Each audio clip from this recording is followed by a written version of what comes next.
¿Cuántos de aquí son fan de La Roca? Yo voy a alzar mi mano. Me encantan las películas de La Roca.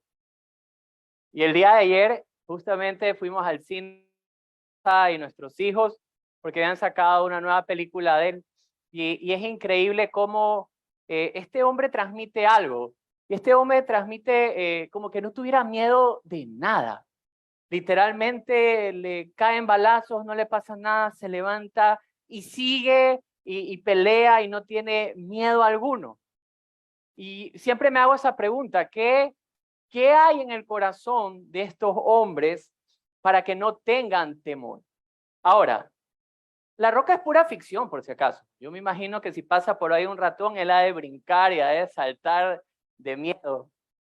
Pero hay hombres en la historia que nos dejan ver que no han tenido temor. Y yo sí me pregunto, ¿por qué estas personas no tienen temor y actúan en fe? Y recordaba justamente la vida de Martin Luther King Jr. No sé cuántos recuerdan la vida de este pastor de los 60 y cómo este hombre levantó, por llamarlo de alguna forma, una revolución sin armas, porque estaba peleando en contra del racismo. Y cuando nosotros vemos biografía o vemos la historia de cómo este hombre y cómo las personas que lo acompañaban podían pelear sin ninguna arma. De hecho, su forma de pelear cuando peleaban en contra de la segregación racial, en ese tiempo las personas de color negro en su piel no podían sentarse en los mismos lugares del bus que los de color blanco. ¿Saben cómo ellos peleaban? Se sentaban en esos puestos que libremente cualquier persona debe sentarse. Y los de color blanco los atacaban y los maltrataban.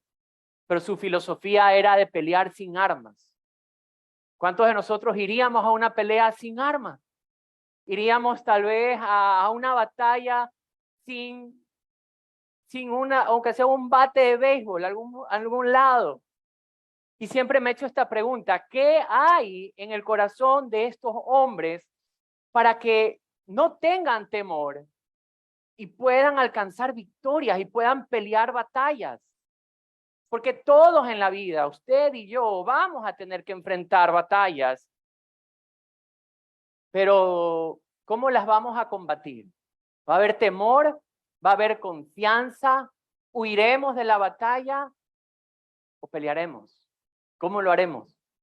Hoy esa es la historia que vamos a estar viendo a través del primer libro de Samuel, en el capítulo 17. Y es una historia muy conocida, una historia que se enseña aún en la escuela dominical. ¿Quién recuerda cuál es la historia? David y Goliat. Y hoy quisiera que a través de la escritura podamos observar la confianza de este hombre y cómo su confianza en aquel Dios que gana las batallas sin espada hizo que un pueblo salga a una libertad increíble. Así que vamos a la escritura y lo vamos a estar leyendo, lo vamos a leer de corrido. Primera de Samuel, capítulo número 17, y vamos a leer los 58 versículos. ¿Cuántos dicen amén? Muy bien.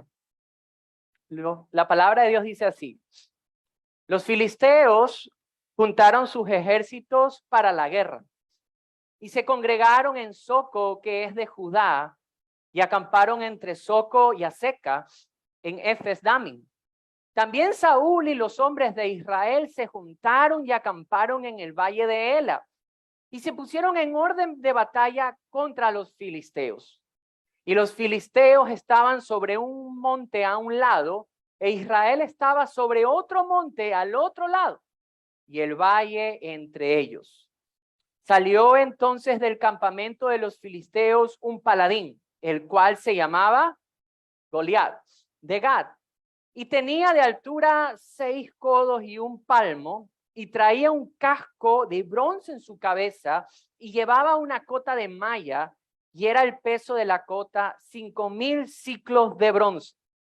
Sobre sus piernas traía grebas de bronce, y jabalina de bronce entre sus hombros. El asta de su lanza era como un rodillo de telar, y tenía el hierro de su lanza 600 siclos de hierro, e iba su escudero delante de él.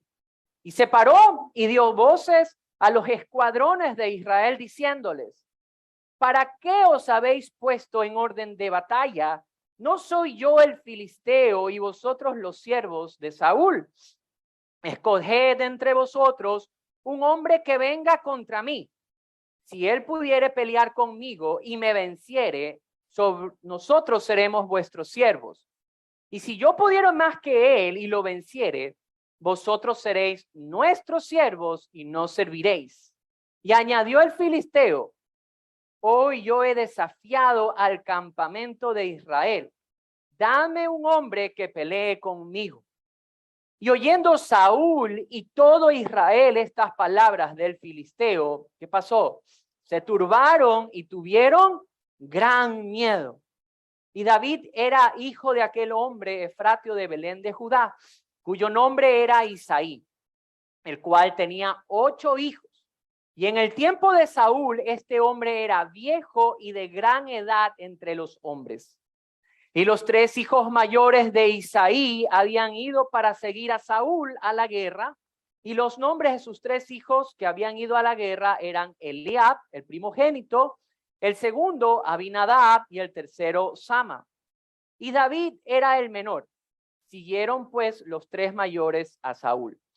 Pero David había ido y vuelto dejando a Saúl para apacentar las ovejas de su padre en Belén. Venía pues aquel filisteo por la mañana y por la tarde, y así lo hizo durante 40 días. Y dijo Isaí a David su hijo: toma ahora para tus hermanos un efa de este grano tostado y estos 10 panes, y llévalo pronto al campamento a tus hermanos. Y estos 10 quesos de leche los llevarás al jefe de los 2000, y mira si tus hermanos están buenos, y toma prenda de ellos. Y Saúl y ellos y todos los de Israel estaban en el valle de Ela peleando contra los filisteos. Se levantó pues David de mañana y, dejando las ovejas al cuidado de un guarda, se fue con su carga como Isaí le había mandado. Y le llegó al campamento cuando el ejército salía en orden de batalla y daba el grito de combate. Y se pusieron en orden de batalla Israel y los filisteos, ejército frente a ejército. Entonces David dejó su carga en mano de aquel que guardaba el bagaje y corrió al ejército, y cuando llegó preguntó por sus hermanos si estaban bien. Mientras él hablaba con ellos, he aquí que el paladín que se ponía en medio de los 2 campamentos, que se llamaba Goliat, el filisteo de Gat, salió de entre las filas de los filisteos y habló las mismas palabras, y las oyó quien. Y todos los varones de Israel que veían a aquel hombre huían de su presencia y tenían gran temor. Y cada uno de los de Israel decía: ¿no habéis visto aquel hombre que ha salido? Él se adelantaba para provocar a Israel. Al que le venciere, el rey le enriquecerá con grandes riquezas y le dará su hija, y eximirá de tributos a la casa de su padre Israel. Entonces habló David a los que estaban junto a él diciendo: ¿qué harán al hombre que venciere a este filisteo y quitare el oprobio de Israel? Porque ¿quién es este filisteo incircunciso para que provoque a los escuadrones del Dios viviente? Y el pueblo le respondió las mismas palabras diciendo: así se hará al hombre que venciere. Y oyéndolo hablar Eliab, su hermano mayor, con aquellos hombres, se encendió en ira contra David y dijo: ¿para qué has descendido acá? ¿Y quién has dejado aquellas pocas ovejas en el desierto? Yo conozco tu soberbia y la malicia de tu corazón. Para ver la batalla has venido. David respondió: ¿qué he hecho yo ahora? ¿No es esto mero hablar? Y apartándose de él hacia otros, preguntó de igual manera, y le dio al pueblo la misma respuesta de antes. Fueron oídas las palabras que David había dicho, y las refirieron delante de Saúl, y él lo hizo venir. Y dijo David a Saúl: no desmaye el corazón de ninguno a causa de él, tu siervo irá y peleará contra este filisteo. Y dijo Saúl a David, no podrás tú ir contra aquel filisteo para pelear con él, porque tú eres muchacho y él un hombre de guerra desde su juventud. David respondió a Saúl, tu siervo era pastor de ovejas de su padre, y cuando venía un león o un oso y tomaba algún cordero de la manada, salía yo tras él y lo hería. Y lo libraba de su boca, y si se levantaba contra mí, yo le echaba mano de la quijada y lo hería y lo mataba. Fuese león, fuese oso, tu siervo lo mataba, y este filisteo incircunciso será como uno de ellos, porque ha provocado al ejército del Dios viviente. Añadió David, Jehová me ha librado de las garras del león y de las garras del oso. Él también me librará de la mano de este filisteo. Y dijo Saúl a David, ve y Jehová esté contigo. Y Saúl vistió a David con sus ropas y puso sobre su cabeza un casco de bronce y le armó de coraza y ciñó David su espada sobre sus vestidos y probó a andar porque nunca había hecho la prueba. Y dijo David a Saúl, yo no puedo andar con esto porque nunca lo practiqué. Y David echó de sí aquellas cosas. Tomó su cayado en su mano y escogió 5 piedras lisas del arroyo y las puso en el saco pastoril, en el zurrón que traía, y tomó su honda en su mano y se fue hacia el filisteo. Y el filisteo venía andando y acercándose a David y el escudero delante de él. Y cuando el filisteo miró y vio a David, le tuvo en poco, porque era muchacho y rubio y de hermoso parecer. Y dijo el filisteo a David, ¿soy yo perro para que vengas a mí con palos? Y maldijo a David por sus dioses. Luego dijo el filisteo a David, ven a mí y daré tu carne a las aves del cielo y a las bestias del campo. Entonces dijo David al filisteo, tú vienes a mí con espada y lanza y jabalina, mas yo vengo a ti en el nombre de Jehová de los ejércitos, el Dios de los escuadrones de Israel, a quien tú has provocado. Jehová te entregará hoy en mi mano, y yo te venceré, y te cortaré la cabeza, y daré hoy los cuerpos de los filisteos a las aves del cielo y a las bestias de la tierra, y toda la tierra sabrá que hay Dios en Israel. Y sabrá toda esta congregación que Jehová no salva con espada y con lanza, porque de Jehová es la batalla, y él os entregará en nuestras manos. Y aconteció que cuando el filisteo se levantó y echó a andar para ir al encuentro de David, David se dio prisa y corrió a la línea de batalla contra el filisteo. Y metiendo David su mano en la bolsa, tomó de allí una piedra y la tiró con la honda e hirió al filisteo en la frente, y la piedra quedó clavada en la frente y cayó sobre su rostro en tierra. Así venció David al filisteo con honda y piedra, e hirió al filisteo y lo mató, sin tener David, ¿qué cosa? Espada en su mano. Entonces corrió David y se puso sobre el filisteo, y tomando la espada de él y sacándola de su vaina, lo acabó de matar y le cortó con ella la cabeza. Y cuando los filisteos vieron a su paladín muerto, huyeron. Levantándose luego los de Israel y los de Judá, gritaron y siguieron a los filisteos llegar al valle y hasta las puertas de Crom, y cayeron los heridos de los filisteos por el camino de Samarín hasta Gad y Ecrón. Y volvieron los hijos de Israel de seguir tras los filisteos y saquearon su campamento. David tomó la cabeza del filisteo, la trae a Jerusalén, pero las armas de él se las puso en su tienda. Y vamos a detenernos ahí. Muy bien. ¿Qué observamos aquí? Hay una batalla que se muestra intimidante. Miren, de hecho, la batalla por ser batalla ya intimida. Y es algo que causa en nosotros temor. ¿Por qué? Porque una batalla siempre va a tener un ambiente tenso y un ambiente de conflicto. ¿Por qué?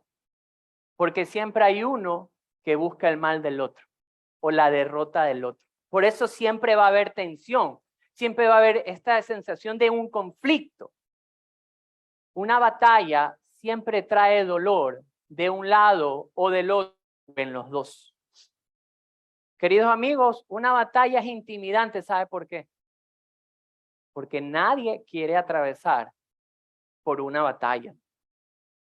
Pero no solamente que la batalla se muestra intimidante, sino que vemos aquí a un enemigo intimidante. ¿Quién sale en escena?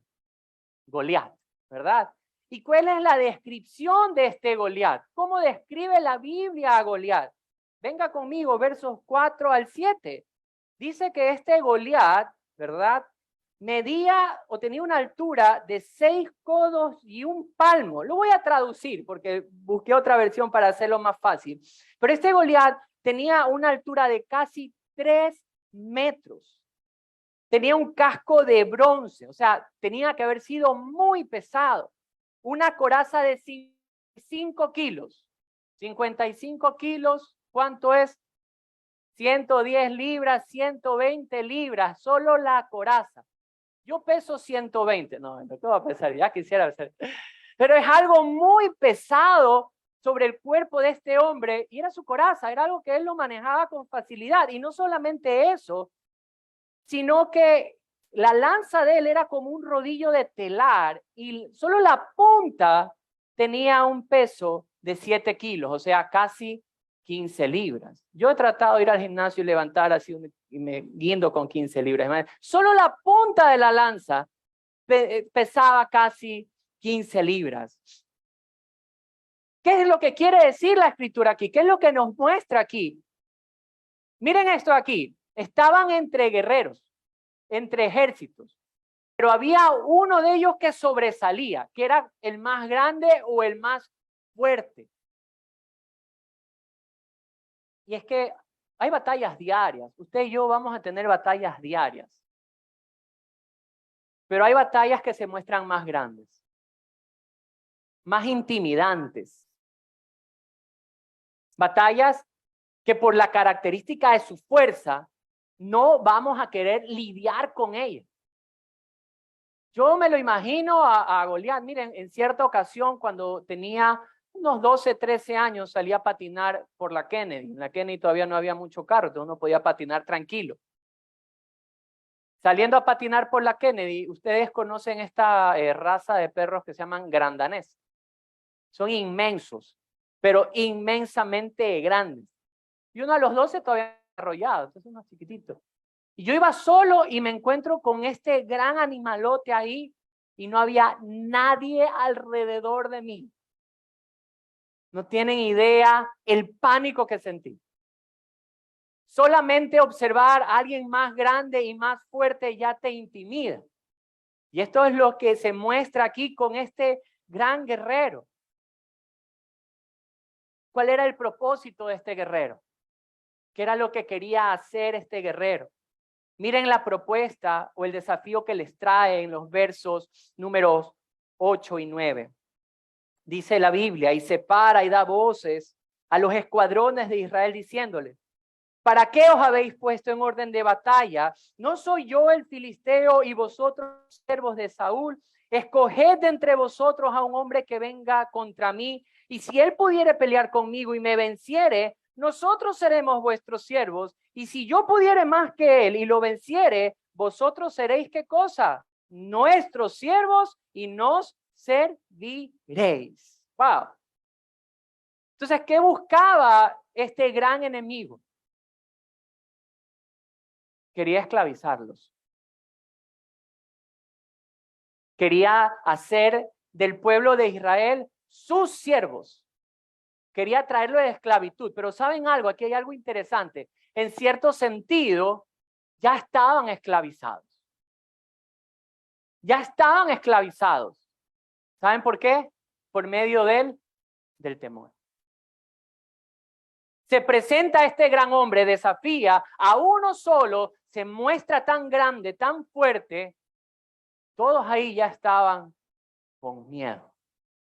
Ahora, veamos esta estrategia del miedo, cómo le infunde el temor, cómo ya tiene paralizado a Israel y qué es lo que usa.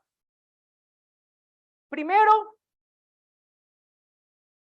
es la presentación del enemigo viéndose como algo imposible, que es lo que ya hablamos.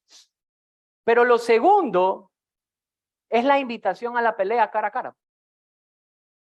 Es la invitación a la pelea cara a cara. Miren, yo sé que aquí tal vez a muchos les gusta la UFC o les gusta el box. Qué chévere que es ver el box de lejos, ¿verdad? Y uno está detrás de la pantalla y ¿qué le está diciendo? Vamos, Mike Tyson, dale más duro, dale ahí más fuerte, ¿verdad? O hay un chinito que se llama Pacquiao y él en cambio es chiquito y él es rápido y lo vence a todos. Y yo me los imagino a todos aquí, a todos los varones que estamos aquí, ¿verdad? Detrás de una pantalla diciendo, dale, dale. Y inclusive cuando comete un error, ¿qué es lo que hacemos nosotros? Pero ¿por qué no le pegaste de otra manera? Yo no, Francisco. A Francisco le gusta la UFC. Pero es diferente cuando usted está en la batalla. Es otra cosa. Yo no me quisiera nunca enfrentar a alguien como Mike Tyson. Nunca a alguien como a Pacquiao. Voy a quedar así. Ni me voy a escribir, ni me asomo por ahí. Ya la presentación de este enemigo, el presentarse y desafiarles, ya es algo que a ellos ya les causa temor. Y en nuestra vida, aunque hay diferentes situaciones, como le decían, pueden haber diversas clases de batallas, hay una batalla en específica que tal vez usted no quiera lidiar. Hay batallas difíciles que se pueden presentar y se presentan de manera grande, invencibles, como que no hubiera ninguna clase de solución. Yo me puse a pensar en nuestra vida y yo soy padre. Y una batalla que tal vez no me gustaría batallar es que tal vez uno de mis hijos no siga a Cristo. Yo no nací en un hogar cristiano. Vine a los pies de Cristo por su gracia, por su misericordia. Pero ahora que con mi esposa tenemos un hogar cristiano, el deseo de cualquier padre es que tus hijos también abracen la fe en Cristo. Pero ¿qué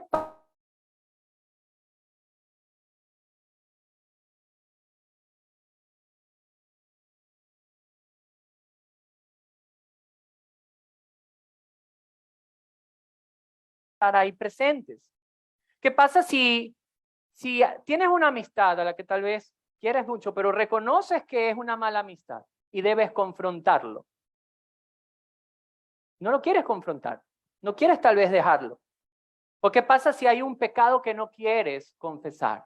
Una debilidad, una tentación con la que luchas y debes confesarla y debes de arrepentirte, debes tal vez hablarlo con alguien y no lo quieres hacer. He ahí una pelea que tal vez no quisiéramos enfrentar. ¿Qué pasa con decisiones o responsabilidades correctas que sabes que tienes que tomar, que hacer, pero no lo quieres hacer? Miren, yo recuerdo hace años atrás la historia de un gerente que contrató a alguien en su oficina, ¿saben para qué? Solo para que lidie con los despidos.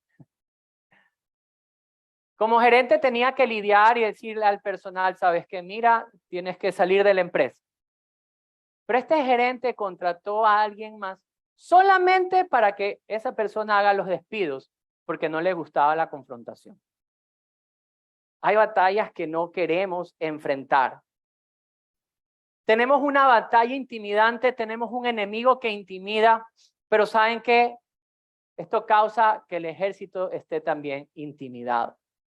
Ya vimos cómo lo hizo, ¿verdad? Se presenta como un enemigo invencible, pero este enemigo usa estrategias también. ¿Cuál es la estrategia de este enemigo? ¿Cómo causó este efecto de temor en la vida de, en este caso, de los israelitas. Miren primero conmigo en el verso número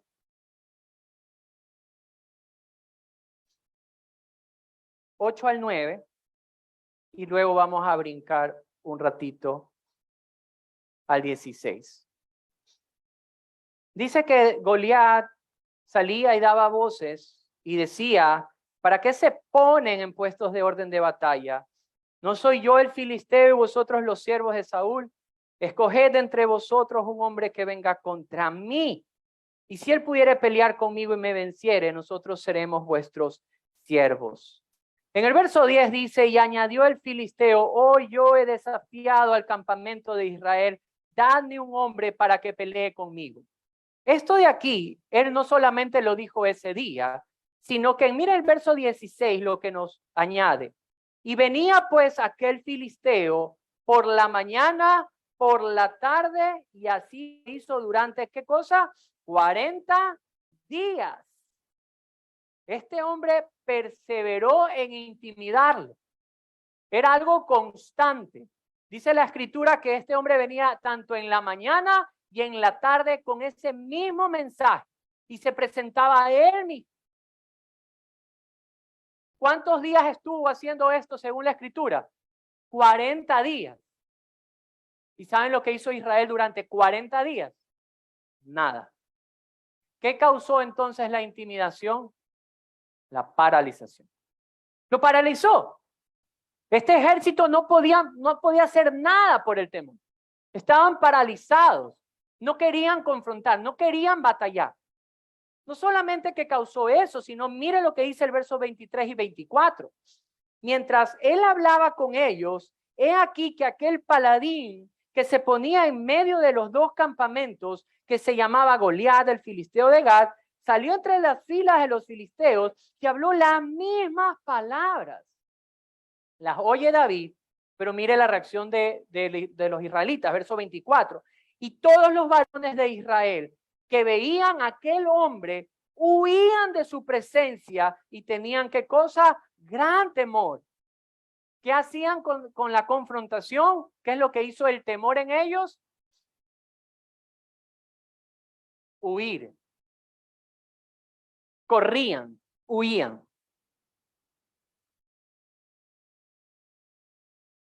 No somos diferentes.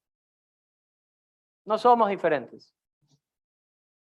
Nosotros servimos con mi esposa como 10 años de pastores jóvenes. 10 años. Y muchas veces una de las reacciones comunes de los padres de los jóvenes a quien servíamos es que venían con un joven que tenía alguna clase de problema, lo dejaban y se iban. ¿Cómo se llama eso? Huir. Huir. No querían confrontar, no querían batallar y cometemos el error, por si acaso. Cometemos muchas veces el error de querer delegar nuestra batalla. En este caso ellos ni siquiera encontraban a quién delegarlo, sino que hacían.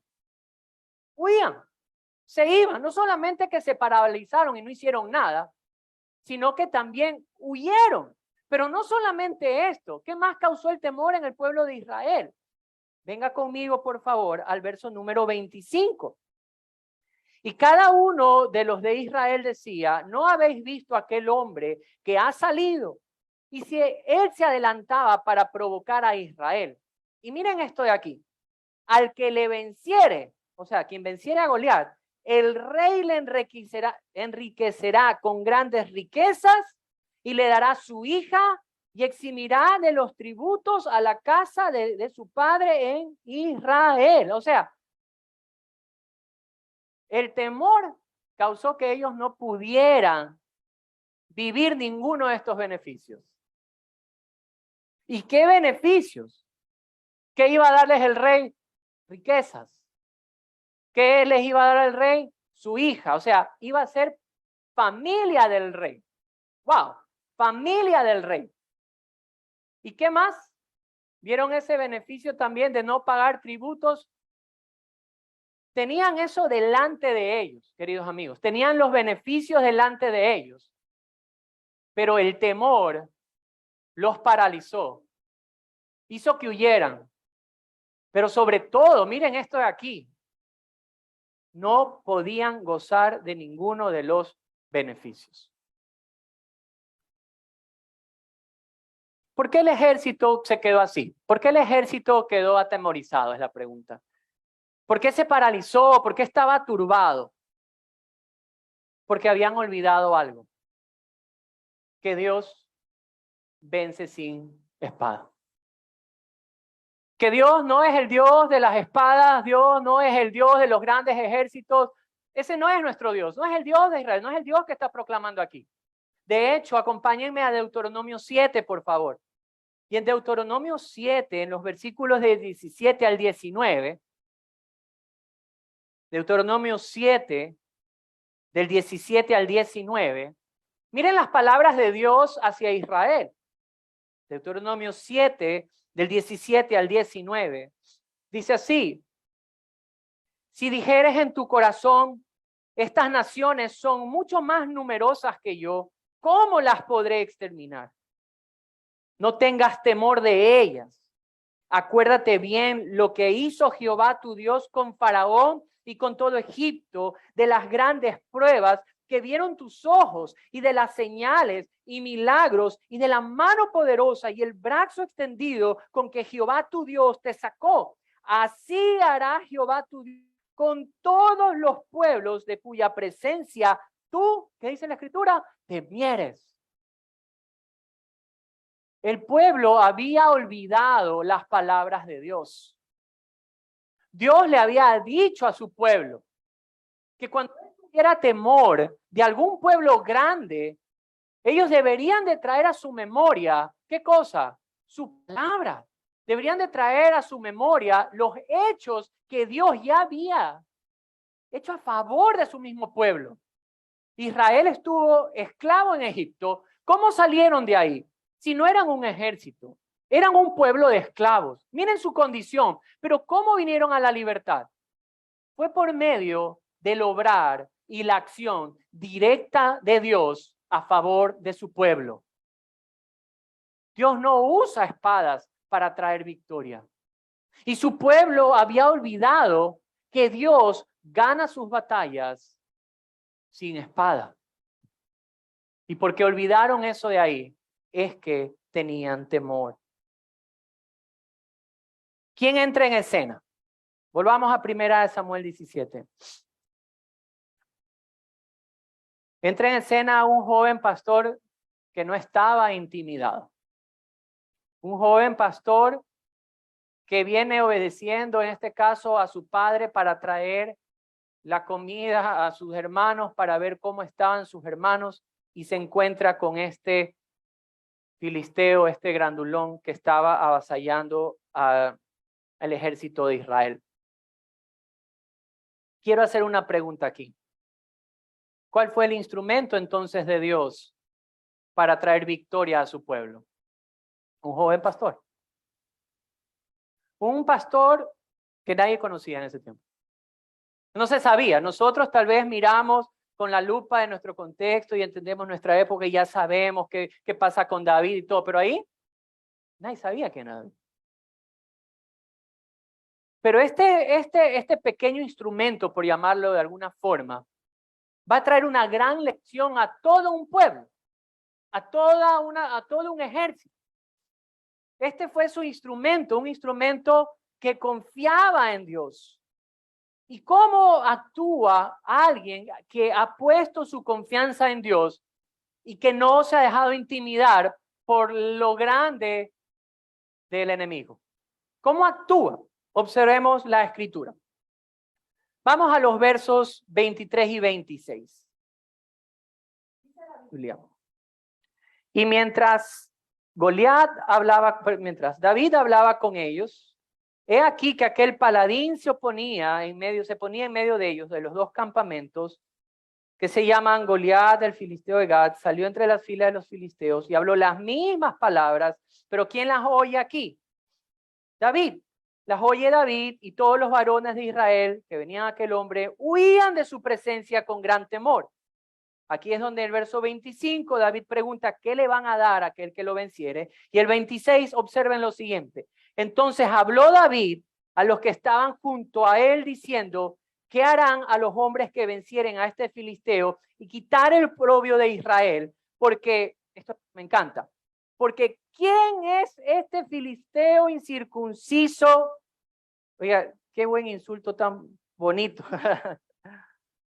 ¿Quién es este filisteo incircunciso para que provoque a los escuadrones? Y aquí hay algo interesante, a los escuadrones del Dios viviente. ¿Sabe lo que me gusta de esto? Cuando este filisteo incircunciso, lo voy a decir así también, cuando este enemigo, Goliat, se presenta, él dice, los escuadrones de Israel, los escuadrones de Israel. Sí, está bien, es el escuadrón del pueblo de Israel. Pero sobre Israel estaba alguien, Dios mismo. Por eso es que me encanta el título que le da David, dice, ¿quién es este que provoca a los escuadrones del Dios viviente? Entonces, meterse contra este ejército no era meterse con las personas, era meterse con ¿quién? Con el Dios mismo, porque era el ejército de Dios, era el pueblo de Dios, el ejército de Dios. Y esa provocación que le estaban haciendo al ejército de Dios, no al ejército, sino ¿a quién? A Dios mismo. Estaban provocando a Dios mismo.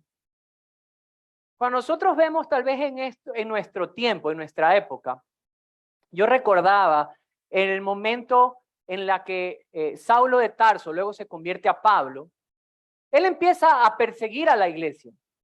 ¿Cómo era su persecución? Se metía a las casas, veía quienes hablaban o creían en Jesús, tenía la autoridad, las cartas para arrestarlos, para azotarlos, ¿para qué? Intimidarlos y callarlos. En cierta ocasión, este hombre tiene la autorización para irse a Damasco y en su caminar a Damasco se encuentra con el mismo Jesucristo. Y cuando Pablo se encuentra con Cristo, ¿saben lo que Cristo le dice? Le dice, Saulo, Saulo, ¿por qué me persigues? Lo que quiere decir es que la persecución, en este caso, hacia la iglesia, y la iglesia somos nosotros, por si acaso. La iglesia son las personas, los que han creído en Jesús. Toda persecución hacia la iglesia no es contra la iglesia, es contra Dios mismo. Jesús, la cabeza de la iglesia, el esposo de la iglesia, es contra Dios mismo. Hoy en día nosotros observamos una gran persecución, ya no tan lejos de nosotros. A veces a que nos hablen de la ventana 1040, creo que se le habla a esta región de Asia donde aún hay pueblos no alcanzados. Y usted y yo estamos muy cómodos sentados aquí escuchando la palabra, pero norte, ya en Centroamérica, en Nicaragua, ya se está persiguiendo a los que creen en Cristo. Están sacando sacerdotes, pastores, están cerrando las iglesias, están metiendo presos. Si tú quieres hablar de Cristo, ya te están metiendo preso. No está tan lejos ya de nosotros. Pero hay que tener algo en cuenta, que esta clase de persecución o cuando este enemigo se mete en contra, en este caso de las personas que han creído en Cristo o de la iglesia, no es en contra de la iglesia, sino en contra de Dios mismo.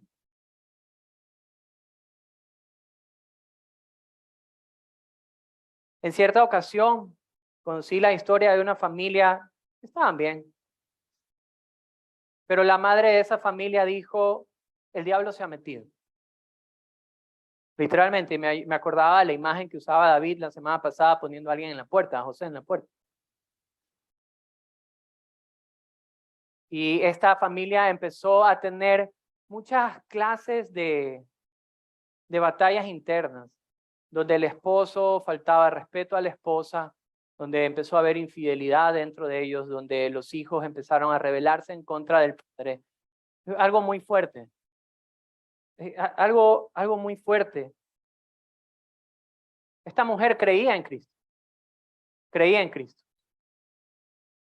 Y ahora viéndolo desde afuera, cuando, como ella, quiere usar los términos que ella usaba, cuando el diablo se mete a la casa y quiere de alguna forma atacar a esta familia, ella entendió que no es que se metía solo con la familia, sino contra el Dios que guarda esta familia. Y la oración y todo esto se va a ver después y vemos cómo esa confianza en Dios hizo que este enemigo luego retroceda. Pero no me quiero adelantar. Entonces, ¿qué es lo primero que hace este joven pastor cuando lo primero es reconocer que hay alguien mayor que el enemigo? Hay alguien mayor, más grande, más poderoso que el mismo enemigo. Hay una palabra que lo usan como, no sé si es una frase, un cliché, dice, no le digas a tu problema, no te digas a ti mismo cuán grande es tu problema, sino cuán grande es tu Dios. Se puede usar ahí tal vez. Entonces, lo primero es reconocer quién es mayor. Luego, ante el desánimo, porque no solamente que este enemigo te va a querer intimidar por lo grande de su estatura, por lo fuerte, no solamente va a querer intimidarte así, sino que va a traer desánimo y te la va a traer de dos maneras. El desánimo entra por dos maneras, por medio de la mentira y por medio de la verdad. Por medio de la mentira y por medio de la verdad. ¿Cuál fue la basada en la mentira? Vimos aquí, David viene porque obedece a su padre, ¿verdad? Para que vaya a ver cómo están sus hermanos. Y ella entra en escena, ¿quién? El hermano de David. Y el hermano de David le dice, ¿para qué has venido? Tú has venido, y lo voy a poner en términos más entendibles para nosotros, tú has venido de sapo, así le quiere decir. Has querido venir solo para la batalla, para eso has venido. ¿Saben lo que hizo David cuando le dijeron que él vino acá solo de sapo? ¿Quieren ver lo que dijo David? ¿Amén o no? A ver. ¿Qué sapos que son? Estoy bromeando. Vamos al verso 28. Miren lo que dice. Oyéndole hablar Eliab, su hermano, mayor con aquellos hombres, se encendió en ira contra David y dijo, ¿para qué has descendido acá? ¿Y quién has dejado aquellas pocas ovejas en el desierto? Yo conozco tu soberbia y la malicia de tu corazón. Para ver la batalla has venido. Y David le responde, ¿qué he hecho yo ahora? Esto es puro hablar, esto es mero hablar. Y subraya esta frase, y apartándose de él hacia otros. ¿Qué fue lo que hizo David? ¿Qué arma sacó ahí David? ¿Se apartó? Simplemente cuando el enemigo quiso usar en este caso a su hermano para desanimarlo, ¿verdad? Decirle, has venido de metiche. ¿Qué hizo él? Me voy. ¿Verdad? Entonces hay muchas veces frases o palabras que pueden venir a nuestra vida y decirnos, no hay solución para esto. ¿Han escuchado esa frase? No hay solución para esto, es imposible que haya este cambio, no se puede. Sí, confiemos en Dios, pero todas estas cosas. Ante estas palabras, ¿qué debemos hacer nosotros? Voy a hacer como David cuando predica. Se aparta del púlpito y se va a caminar. ¿Qué debemos hacer nosotros ante esta intimidación? Apartarnos, simplemente. Este joven pastor que confiaba en Dios, porque Dios no vence con espada, simplemente al escuchar esto se aparta. Pero después hay un desánimo que se basa en la realidad de David. Sí se basa en la realidad de David, en la verdad que pasaba alrededor de él. Y miren, estoy aquí, versos 32, por favor. Ya cuando a David se lo llevan a Saúl, ¿verdad? Le dicen lo siguiente, y dijo David a Saúl, no desmaye el corazón de ninguno a causa de él, tu siervo irá y peleará contra este filisteo. Y dijo Saúl a David, no podrás tú ir contra aquel filisteo para pelear con él. ¿Por qué? Porque tú eres muchacho y él un hombre de guerra desde su juventud. Esa es la realidad de él. Él era un muchacho. Miren luego el filisteo, también le dice algo similar, venga conmigo al verso 41, y el filisteo vendía andando y acercándose a David, su escudero, delante de él, y cuando el filisteo miró y vio a David, ¿qué dice? Le tuvo en poco, ¿por qué? Porque era muchacho, ¿qué más? Rubio y de hermoso parecer. ¿Qué tenía de malo que este hombre sea un muchacho, que sea rubio o hermoso parecer? Tal vez estas características no acompañaban a los guerreros de la época. Tal vez los guerreros de la época estaban todos rasguñados, sin un ojo, sin dos dientes, no sé. Pero este muchacho, Dura nos los deja ver. Joven, rubio y buen mozo. Y no, puede ser que se muestre tal vez inofensivo, pero esta era la realidad de él. Ahora, ¿qué es lo que hace él? Se apoya en Dios. Se apoyó en Dios, no ante su realidad. Él se apoya en Dios. Entonces, cuando a David, Saúl le dice que él es un muchacho, en el verso 34, David le responde a Saúl, le dice, mira, tu siervo era pastor de ovejas de su padre, y cuando venía un león o un oso y tomaba algún cordero de la manada, salía yo tras él y lo hería y lo libraba de su boca, y si se levantaba contra mí, yo le echaba mano en la quijada, lo hería y lo mataba. Fuese león, fuese oso, tu siervo lo mataba, y este filisteo incircunciso será como uno de ellos, porque ha provocado al ejército del Dios viviente.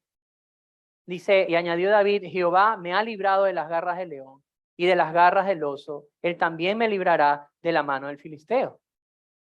Se apoya en Dios. Observa lo que Dios había hecho antes y se apoya en Dios.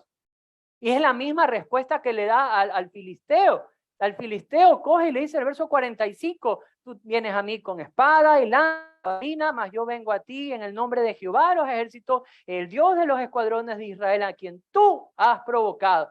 Jehová te entregará hoy en mi mano y yo te venceré. Y verso 47, y sabrá toda esta congregación que Jehová no salva con espada y con lanza. De Jehová es la batalla y él os entregará en mis manos. Este muchacho no era un guerrero, esa es la verdad, pero él se apoya en Dios. Y él no sabía ni siquiera cómo pelear con las armas del ejército común, no sabía. ¿Vieron la imagen cuando viene Saúl y le pone toda su armadura y dice, no sé ni usar esto? No, así me den las instrucciones, no entiendo, no es para mí esto de aquí. Él va, ¿sabe qué? Con unas herramientas de pastor. Va con su palo y va empezando con su onda y va donde guardaba las piedritas, así. Él de esa manera, con armas diferentes. Su confianza estaba puesta plenamente en Dios, porque él sabía que Dios no vence batallas con espadas. De hecho, cuando yo pensaba en esto, recordé hace tiempo una película del testimonio de un hombre que se llama Pablo Olivares. No sé cuántos tal vez lo recuerden. Es un cantante. Y este joven, bueno, yo no sé si está tan joven, pero bueno, el testimonio de este hombre habla de que él nace en un hogar cristiano, crece, ¿verdad? Y su madre es una mujer de fe que oraba mucho por él, pero él decide apartarse de la fe.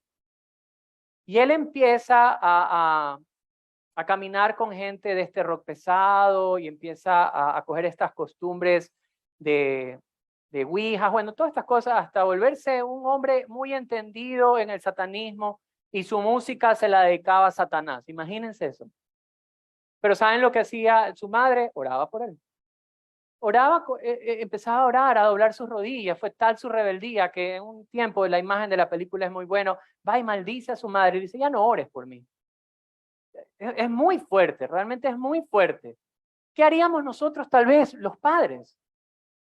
¿Sabes qué? No, ya veo ahí uno que viene con mechas largas, camisa negra, no sé. No salgas con esa persona. Quiere salir y lo encerraríamos en un cuarto. Cogeríamos 3 candados, cerraríamos la chapa, no sé. Son las armas que los padres a veces queremos usar. ¿Para qué? Para que nuestros hijos no vayan por un mal camino. La madre de este joven narra la historia que puso su confianza en Dios. Y las armas que ella usó eran la oración. Oraba constantemente por este joven. Ahora, ¿qué fue lo que muestra este pastor que no estaba intimidado, que confiaba que Dios no vence las batallas con espada? No solamente que actúa bien ante la intimidación, sino que aquí quiero decir algo muy claro. Se presenta la batalla. Y es algo que, ¿se acuerdan que decíamos que a veces no nos queremos presentar a la batalla? Él sí se presenta a la batalla. Y esto nos muestra algo que ante estas dificultades, algo, no es que tenemos que huir, debemos estar ahí. Tenemos que estar presentes, debemos de poner nuestra vida también ahí en la brecha. ¿Qué nos muestra la Escritura? Al final vemos una victoria, ¿verdad? Vemos la victoria y una victoria que usa un instrumento pequeño, un instrumento que tal vez no se veía peligroso, como decía aquí el hermano. Pero no solamente eso, sino que el instrumento es alguien que nos va a guiar hacia poner la confianza en el Dios que vence las batallas sin espada. ¿Qué ocasiona una victoria como esta? Lo primero es que Dios se glorifica. Se dieron cuenta que una de las frases de David es: hoy toda esta asamblea va a saber que Dios vence sin espada. Dios se glorifica. Un instrumento tan pequeño, tal vez tan vil, tan chiquito, tan indefensivo se veía, pero Dios se glorificó en eso. Dios trajo gloria a su nombre en el momento de la victoria. ¿Qué más causó una victoria como esta? Se dieron cuenta que los filisteos salieron huyendo. Se fueron como cucarachas con raid. Se echado raya a las cucarachas. Un chiste pastoral. Pero no solamente eso, sino que la confianza de este joven pastor trajo la liberación del temor de Israel. Trajo la liberación del temor de Israel. Si nosotros observamos los versos 52, léalo conmigo, dice: y levantándose luego los de Israel y los de Judá gritaron y siguieron a los filisteos hasta llegar al valle y hasta las puertas de Ecrón, y cayeron los heridos de los filisteos por el camino de Saraim hasta Agad y Ecrón. Y volvieron los hijos de Israel de seguir tras los filisteos y saquearon su campamento. ¡Wow! Estos hombres que no podían ni moverse, no podían ni hablar delante de este filisteo, fueron libres de este temor y actuaron y fueron hacia la batalla. Queridos amigos, nosotros podemos actuar sin ningún temor, pero nosotros no tenemos a David. Bueno, sí tenemos aquí a David Arias, pero no tenemos al David de la Biblia. Nosotros no tenemos a un David. Nosotros tenemos a uno mayor y más fuerte, a Cristo. Nosotros tenemos a alguien que nos muestra ese mismo camino de libertad del temor, ya no en David, sino ahora en Jesús. ¿Ustedes sabían por qué es que entra el temor al mundo? Por el pecado. Desde el Génesis, cuando viene Adán y peca, ¿saben lo que hizo Adán y Eva luego de haber pecado? Tuvieron temor de Dios y se fueron a tapar, tuvieron temor. De esa manera ingresa el temor a la vida del ser humano por medio del pecado. Pero ¿saben lo que hace Dios? Desde ese momento, Génesis 3, hay una promesa de un Salvador que iba a vencer pisándole la cabeza al enemigo, que puso temor, venciéndolo. Desde el Génesis se nos ha prometido este Salvador, que va a vencer al enemigo pisando la cabeza para librarnos del temor. Cuando usted lee Colosenses 2:15, se muestra a un Salvador que ha vencido y expone públicamente su victoria, tal cual como David con la cabeza de Goliat. Pero acompáñeme por favor a Hebreos capítulo número 2. En Hebreos capítulo número 2, quisiera que leamos lo siguiente. Hebreos capítulo número 2, versículos 14 y 15. Hebreos 2, versículos 14 y 15. Y dice la palabra: así que por cuanto los hijos participaron de carne y de sangre, él también participó de lo mismo, para destruir por medio de la muerte al que tenía el imperio de la muerte, esto es, al diablo, y de librar a todos los que por el temor de la muerte estaban durante toda la vida sujetos a servidumbre. Nosotros tenemos a Jesús. Ya no la victoria de David, tenemos la victoria de la cruz. tenemos a Cristo muriendo en la cruz, pero resucitando y venciendo hacia la muerte, porque la muerte ha sido el gran enemigo del hombre por causa de nuestro pecado. Nosotros tenemos a uno mejor y más grande que David, a Jesús. Queridos amigos, un joven recibe una carta de su viejo pastor. Este joven se llamaba Timoteo. Timoteo recibe una carta de Pablo, dándole ánimo y diciéndole que encienda el fuego de Dios que le había sido dado. Decía que no debería tener temor, porque no tenía un espíritu de temor. Pero ¿saben lo que le dijo? Participa en las aflicciones. Preséntate a la batalla. Queridos amigos, nosotros tenemos la victoria de la cruz. Y nosotros no debemos de tener ninguna clase de temor. Debemos más bien participar en las aflicciones del evangelio. No le tenga más miedo a predicar. No le tenga más miedo a comprometerse con la iglesia, a entrar en un discipulado y preparar, abrir su casa para que la gente conozca el evangelio. Ya no tenga temor de en una cena, en un almuerzo, compartir el evangelio con su familia. Porque no es su batalla, no es su victoria. Ya no le tenga temor si tal vez su hijo está rebelde, o si un esposo o una esposa aún no viene a los pies de Cristo. Ya no le tenga temor. Quiero más bien invitarlo a que ponga su confianza en Cristo. Él es el Dios que vence las batallas sin espada. Él es quien otorga la victoria y usted y yo ya tenemos victoria porque Cristo ha vencido. Persevera en la oración.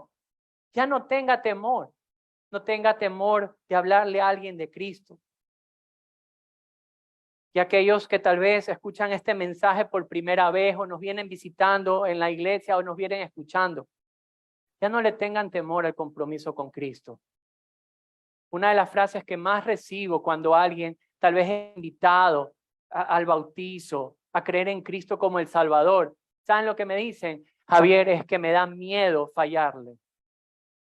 Y es que, querido amigo, la salvación no depende de usted, depende de Cristo. No es que nosotros le podemos servir a Él cuando seamos perfectos, no, todo lo contrario, cuando somos imperfectos. Por favor, ya no le tenga temor al compromiso con Cristo. Deposite su fe en Cristo. Amén.